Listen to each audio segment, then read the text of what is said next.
Should you meet strange dogs on a leash? Hi, I'm Rich with Off Grid Dogs Training and Behavior, Tampa, Florida. And I'm crazy. I'm crazy about you because you love your dog. So, I recently saw an interesting survey. They did question hundreds of people, 50% of which were professional dog trainers, and the other half were average dog owners. And they asked them that simple question, is it okay to meet a strange dog on a leash meeting? And surprisingly, or maybe not surprisingly, almost 100% of the pet owners said yes, it's fine to meet other dogs that you don't know on a leash. And almost 100% of the professional dog trainers said the opposite. No, you should never meet strange dogs on a leash. So I found that interesting, sort of a clear example of the big divide in dog knowledge between those that know and those that think they know. So why is that? Why would professional dog trainers be so against dogs meeting for the first time on a leash? Well, first of all, you have to understand what a natural dog meeting is supposed to be, how it should go. And the way dogs meet naturally is, first of all, there's no leash involved. They're not bound or trapped or restricted. And there's no humans involved. It's just a couple of dogs. So they meet not head on, nose to nose, but they come in side to side, non-threatening is a polite way to meet in the dog world, so they can sniff butts. And after they sniff, one of three things happen. They either move on to something else, they fight, not very often, usually they won't do that. And there's a reason for that, because in a natural dog meeting, most dogs, as long as they're genetically balanced, are averse to fighting, because they instinctually know that they can get hurt or killed. So they'd rather just move away if they're uncomfortable. But most of the time, what they're hopefully going to do is start playing and roughhousing. So obviously, you can't have a natural dog meeting on a leash, and for several reasons. First of all, with the leashes, the dogs are restricted. They know they're restricted. Their two options of fight or flight are eliminated. Half of them are gone. They can't fight, so they can only fight. So that can put stress on the dog. Also, you've got humans involved, and they're sort of in the way. So maybe the dog can't come in politely from the side like he normally would. And because he's coming in more head on, maybe the other dog stiffens up a little bit. And maybe because of that stiff body language, that causes the other dog to not like him so much, and all of a sudden it's snowballing, and something bad happens. So the other thing is, with the humans involved, and that's my real aversion to these kinds of meetings, is I don't know, what this other human's going to do. But if either one of the humans is a little nervous, that bad energy travels right down the leash to the dogs and causes that dog to be, not as a good, calm state of mind.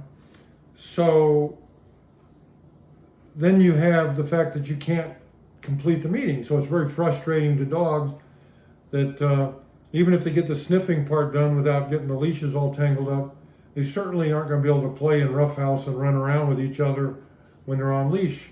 So it's not a natural meeting. It doesn't have a satisfying ending, and that can cause things not to go well. Because when they start trying to play and the leashes get tangled, and the owners get frustrated, and then all of a sudden there's some growling, and then the next thing you know, something bad happens.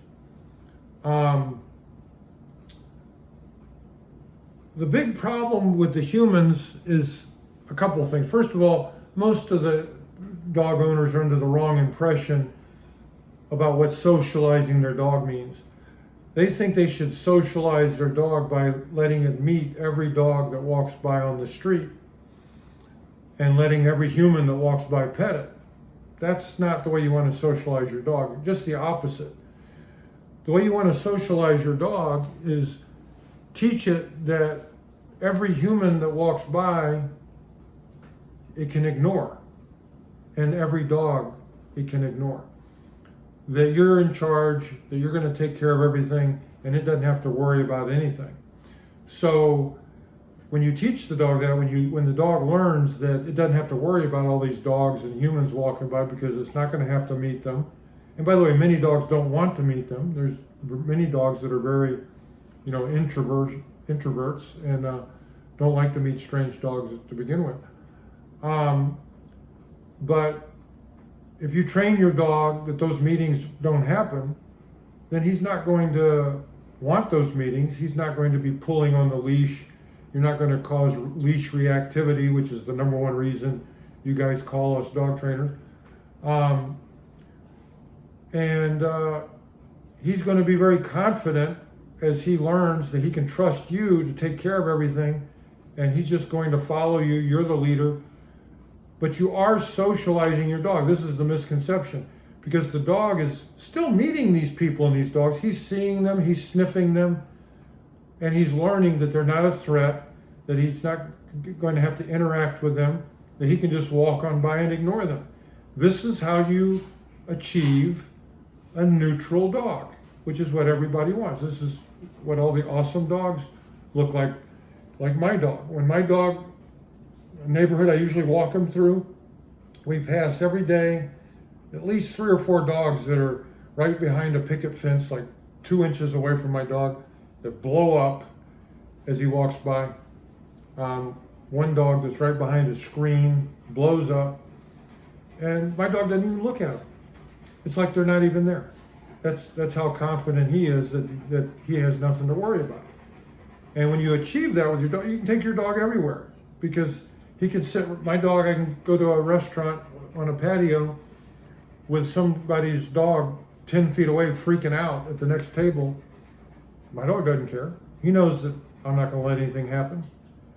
So you're socializing your dog in the proper way to not meet every human that walks by and let every human pet him, which is unnatural and unwanted touching and attention to your dog, and make him meet every dog.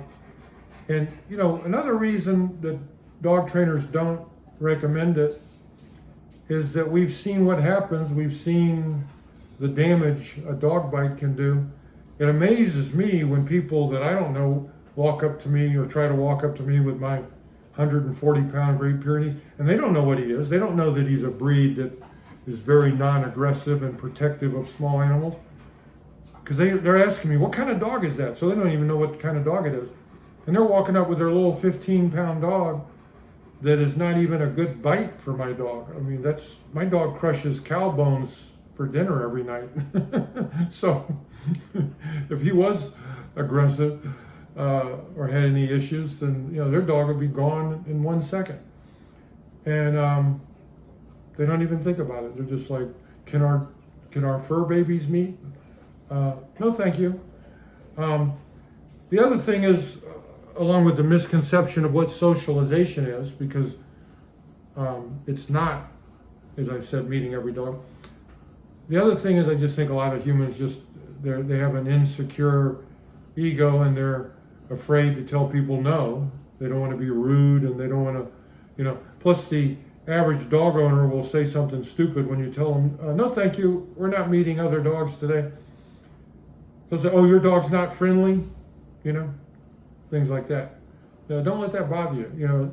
You've spent years building up your relationship. Hopefully, if you're doing the right thing, you're building trust and respect with your dog. You don't want to destroy that with one bad dog meeting that shouldn't even have occurred. So, pay attention to the dog trainer side of that survey. Don't meet strange dogs on a leash. It's not, it doesn't end well. So that's my opinion, and let's get our dogs off the grid. Let's escape the matrix and resist the pet industrial complex.